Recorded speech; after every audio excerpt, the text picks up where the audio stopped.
আসসালামু আলাইকুম dear viewers, ভালো আছেন আশা করি সবাই সবাই করোনা মুক্ত থাকেন, বাসায় থাকেন, সুস্থ থাকেন এ দোয়া করি। আমি আজকে একটু বের হচ্ছি প্রয়োজনেই। যে বাসায় আমি মোটরসাইকেল রাখি তাকে আজকে মান্থলি যেই পার্কিং চার্জ সেটা দিতে হবে, ব্যাংকের কিছু কাজ আছে, কিছু টাকা তুলতে হবে জীবন চালানোর জন্য, কিছু টাকা তুলে নিয়ে আসবো। এবং অনেক দিন হয় মোটরসাইকেল স্টার্ট দেওয়া হয় না, প্রায় মাসখানেকের উপর হবে, সেটা দেখবো কী অবস্থায় আছে। আরেকটা কারণ আছে, করোনা শুরু হওয়ার পরপরই যখন লকডাউন হলো তখন আমার মোটরসাইকেলটা আমি রেখে দিই, তখন পর্যাপ্ত তেল ছিল না। আমি একটা প্রতিষ্ঠানে চাকরি করি যেখানে 24 আওয়ার্স ইন্টু 7, যার মানে 24 ঘন্টা সপ্তাহে 7 দিন সার্ভিস দিতে হয়। তো কখন কোন প্রয়োজন পড়ে যায় সেখানে যেতে হয়। তো আমি চাইবো মোটরসাইকেলটা ফুয়েল থাক, আর দেখি এতদিন পর বাইকটার কী অবস্থা, স্টার্ট হয় কি না।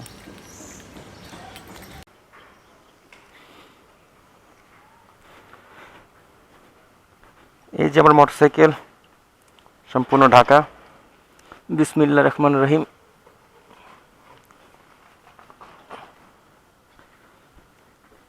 দেখি কি অবস্থা, প্রায় মাসখানেক হয় মোটরসাইকেলটা আমার বন্ধ, একেবারে চালানো হচ্ছে না। খুব ইমার্জেন্সি কাজে অফিসে যেতে হলে পুল সার্ভিস ইউজ করি। অফিসে কিছু গাড়ি আছে, সেই গাড়িগুলো ব্যবহার করি।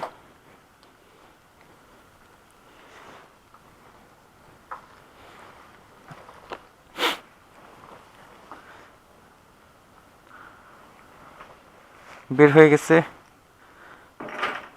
আমার মোটরসাইকেলটি।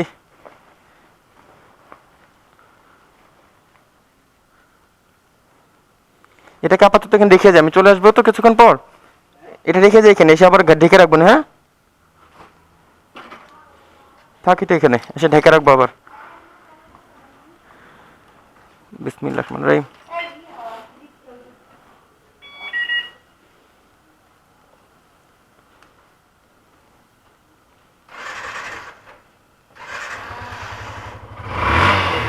ওয়াও, আলহামদুলিল্লাহ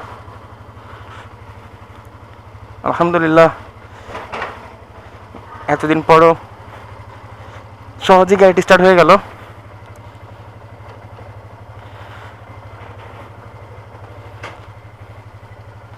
বিসমিল্লাহির রহমানির রহিম।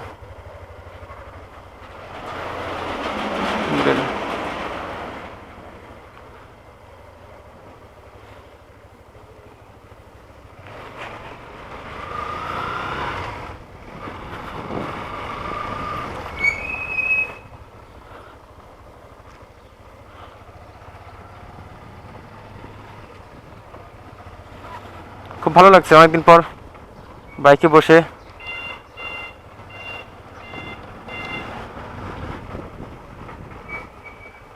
গাড়িটা কিছুটা জ্যাম হয়ে গেছে মনে হচ্ছে, অনেকদিন চালানো হয় না, হয়তো সেই কারণেই। অবশ্য আমি লকডাউনের পূর্বেই বাইকটা সার্ভিসিং করিয়েছিলাম, সার্ভিসিংয়ের পরে আর চালানো হয়নি।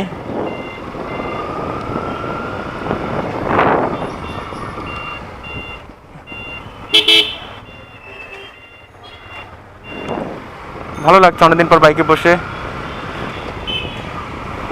এ হচ্ছে লকডাউনের অবস্থা, দেখতেই পাচ্ছেন দেশে।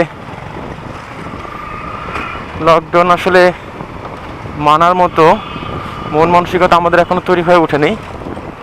আমরা সবসময় একটা জিনিস চিন্তা করি যে আমার কিছু হবে না, আমার কিছু হবে না। এই চিন্তাধারাটা এতে হয়তো বা আমরা আরও বেশি ক্ষতির দিকে যাচ্ছি।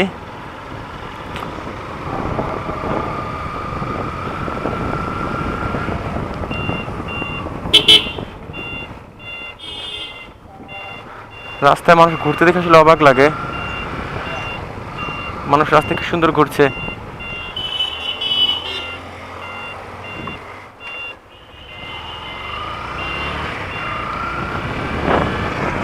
কেউ পোস্টার সাজিয়ে বসেছে বিক্রির জন্য।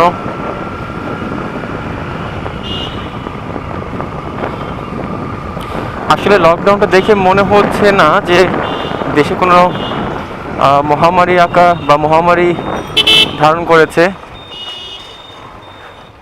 দেখে মনে হচ্ছে নিত্য দিনের মতোই, হয়তো কোনো এক শুক্রবার জুমার নামাজের পর বের হয়েছে এরকম দেখে মনে হচ্ছে, বাট এরকমটা মোটেও না, আজকে সোমবার। আচ্ছা, এখন আমাকে যেটা করতে হবে, স্ট্যান্ড ব্যাংক ইবিএল একটা বুথ খুঁজে নিতে হবে, কিছু টাকা তুলতে হবে, এবং যেহেতু টাকা তুলবো মোটরসাইকেলে তাহলে দাগ দেখাচ্ছে, বাট তেল তো থাকার কথা না, হয়তো তেলের মিটারটা ঠিক আছে কিনা তাও বুঝতে পারছি না।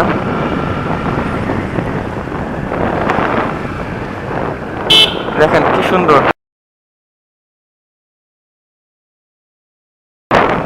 খালি গায়ে ঘুরতেছেন উনি।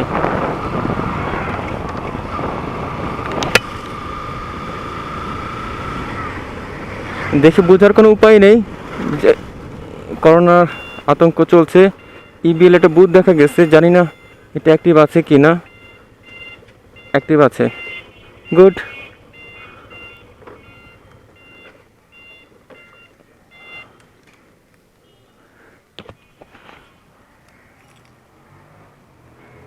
ইবিএল বুথটা পাওয়া গেল ফাইনালি, টাকা তুলে নেই।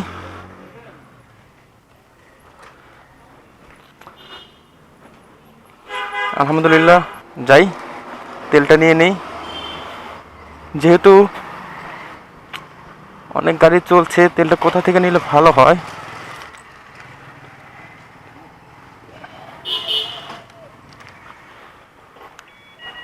এখন যেহেতু পেট্রোল নেওয়ার চিন্তা ভাবনা করছি, একটা কাজ করি, আমি চলে যাই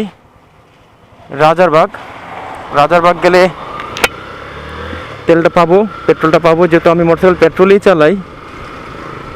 আর যখন একেবারেই কোনো অপশন না থাকে তখন আমাকে অকটেনে চালাতে হয়। বিসমিল্লাহ, আল্লাহ ভরসা বের হয়ে গেলাম।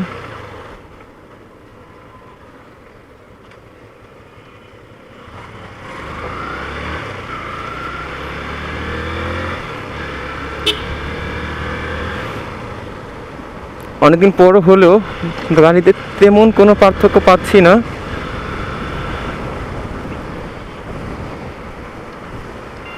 গাড়ি ভালোই চলছে, হয়তো বেশ কিছুদিন বসে থাকার কারণে হয়তো একটু জ্যাম হয়ে গেছে চাকাগুলো।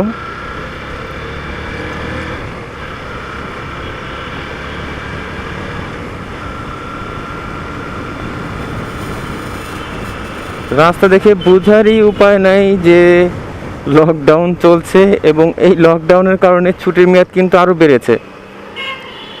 হয়তো আজকে প্রজ্ঞাপন জারি হওয়ার কথা আছে, এরকমটা শুনেছিলাম।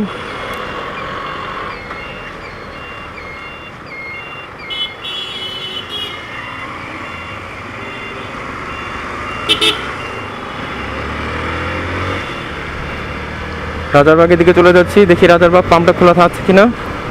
রাজারবাগ পাম্পটা খোলা থাকলে সেখান থেকে পেট্রোল নিয়ে নিব।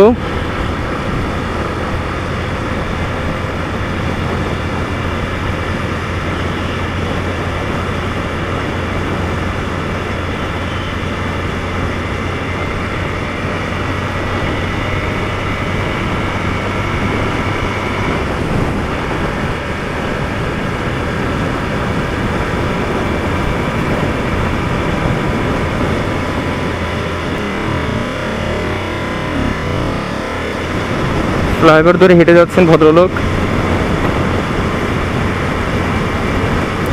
বেটার ছিল নিচ দিয়ে চলে যাওয়া, ছায়া পেত এবং সেফ হতো। ফ্লাইওভারে রিক্সা, বাইসাইকেল বা পায়ে হেঁটে যাওয়াটা মোটেও ঠিক না। এটা ওনার জন্য যেরকম বিপজ্জনক, অন্যের জন্য ততটাই বিপজ্জনক। এমন হতে পারে উনি ছিনতাইকারীর শিকার হতে পারেন, আল্লাহ না করুক, বা দুর্ঘটনা কবলিত হলে এখানে ওনাকে রেস্কিউ করার মতো মানুষও নেই।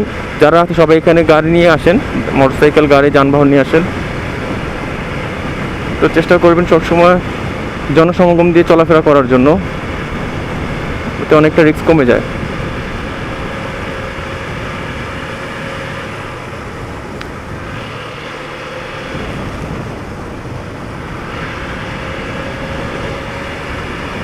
চলে এলাম রাজারবাগ পুলিশ লাইন।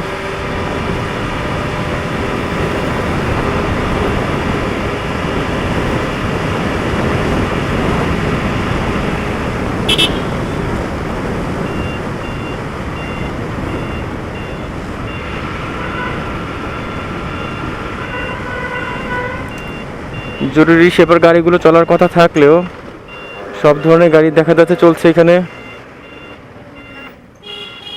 এবং পথে পথে দেখতে পাচ্ছেন প্রথম মানুষগুলো সব বসে আছে, এরা গরিব মানুষ, হয়তো কোনো সাহায্যের আশায় বা অন্য কোনো প্রয়োজনে, কিন্তু যেটা আসলে কখনোই স্বাস্থ্যসম্মত না। এখন যে একটা পরিস্থিতি চলছে এতে ঘরে থাকাটাই উত্তম, খুব যদি বেশি প্রয়োজন না হয়। আমিও আসলে বের হতাম না যদি না আমাদের আমি যে বাসাটা মোটরসাইকেল রাখি তাদেরকে আমার যে সার্ভিস চার্জটা দিতে হয় বা পার্কিং চার্জটা সেটা দিতে না হতো। পেট্রোল দাও তো, ট্যাঙ্কি লোড করে।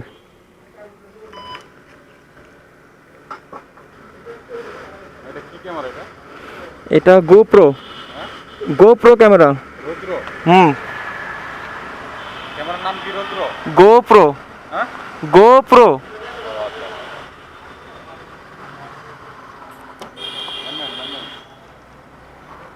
ফুল লোড করে দেন।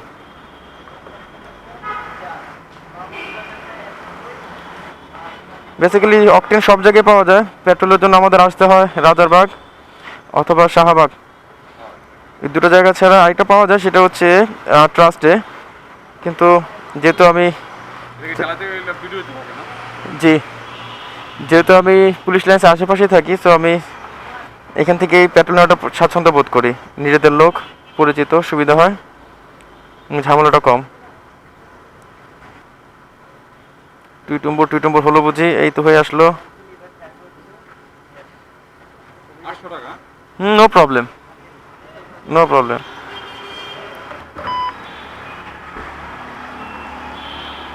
আবারও দেখি খালি হয়ে যাচ্ছে, যাচ্ছে কোথাতে আল্লাহ জানে।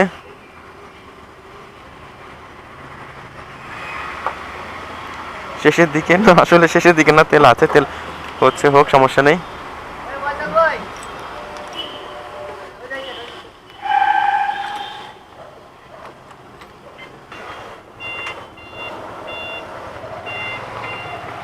আলহামদুলিল্লাহ, দেখতেই পাচ্ছেন ফুয়েল ট্যাঙ্কি ফুল হয়ে গেছে, মাশাআল্লাহ।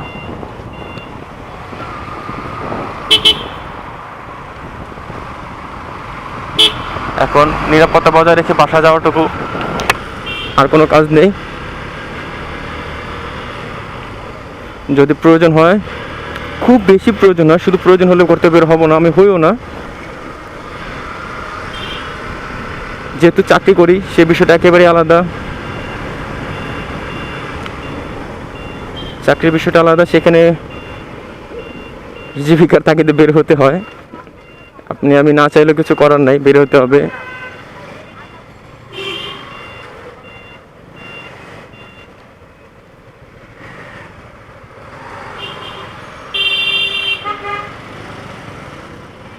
রাস্তায় গাড়ি দেখে, রিক্সা দেখে মনে হচ্ছে না lockdown. Are always safety first.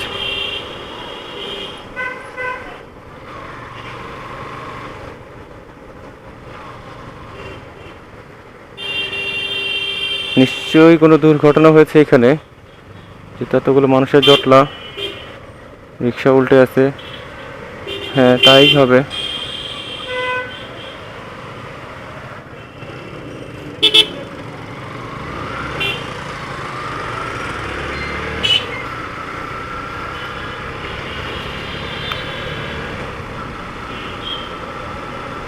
নিচ দিয়ে চলে যাব, যেহেতু ট্রেন চলাচল বন্ধ, সেক্ষেত্রে রেল ক্রসিংয়ে পড়ার সম্ভাবনা খুবই কম। উপর দিয়ে গেলাম না, তাহলে দেখি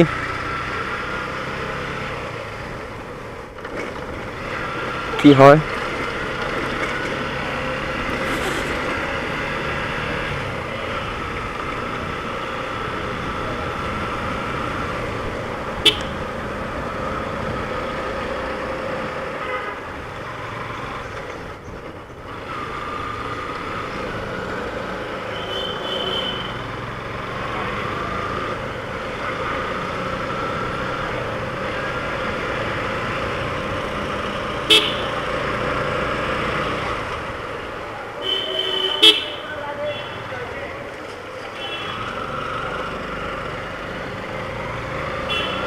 নিরাপত্তা সর্বাগ্যে সবসময় একই কথা বলি, সেফটি আগে চিন্তা করবেন সবসময়, নিজের নিরাপত্তা আগে।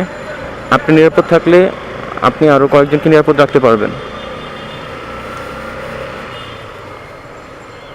সব সময় চেষ্টা করবো আমরা দুর্ঘটনা এড়িয়ে চলার জন্য। আসলে দুর্ঘটনা তো বলে আসে না যে আমি আসছি বা আসবো, তারপরে যতটুকু সতর্ক থাকা যায়, ডানে বামে দেখে সুন্দর করে যতটুকু নিজেকে নিরাপদ রাখা যায়।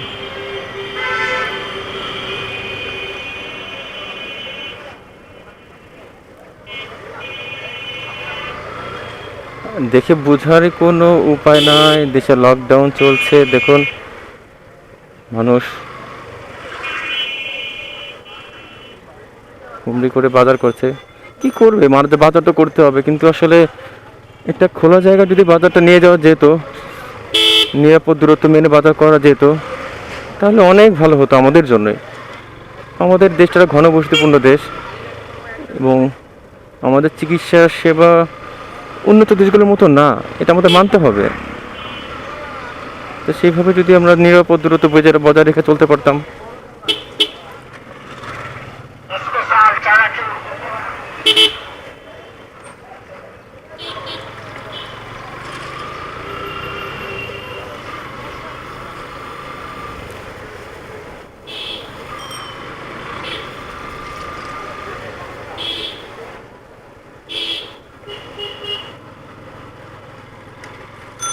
খুবই সতর্কতার সহিত মোটরসাইকেল চালাইতে হবে।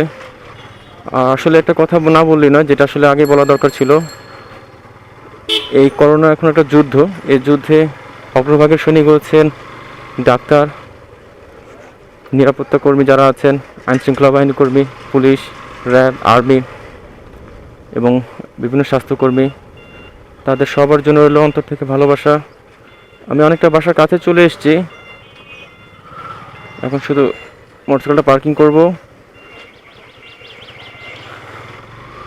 এবং যেহেতু একটা আমার বাসায় মোটরসাইকেল রাখার জায়গা নেই, আমি অন্য এক জায়গায় মোটরসাইকেল পার্কিং করি। তাদের মান্থলি একটা চার্জ দিতে হয়, তো সেই টাকাটা তাদের কাছে পৌঁছে দেব।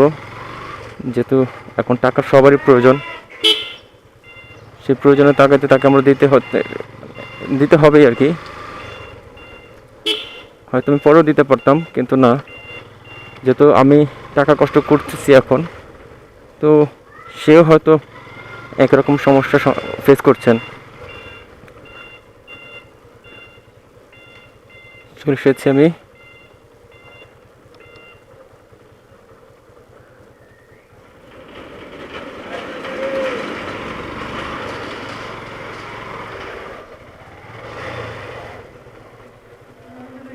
আলহামদুলিল্লাহ সুস্থ মতো চলে আসলাম, রেখে গেলাম মোটরসাইকেলটা। আবার যদি কখনো বিশেষ প্রয়োজন হয়, এরকম ব্যাংকিংয়ের কোনো কাজ বা ইমার্জেন্সি কোনো কাজ, তখন আবার তাকে বের করতে হবে। সবার কাছে অনুরোধ থাকবে, কেউ অনুপ্রাণিত হয়ে মোটরসাইকেল নিয়ে বের হবেন না। আসলে এখন বের হওয়ার মতো পরিবেশও না। তো অনুরোধ করব, বাসায় থাকুন, সুস্থ থাকুন, খুব প্রয়োজন না হলে বের হবেন না। আজকে এই পর্যন্তই। আল্লাহর কাছে দোয়া হলো সবাই যেন আল্লাহকে ভালো রাখে, সুস্থ রাখে। ইনশাল্লাহ দেখা হবে অন্য কোনো ভিডিওতে। আসসালামু আলাইকুম।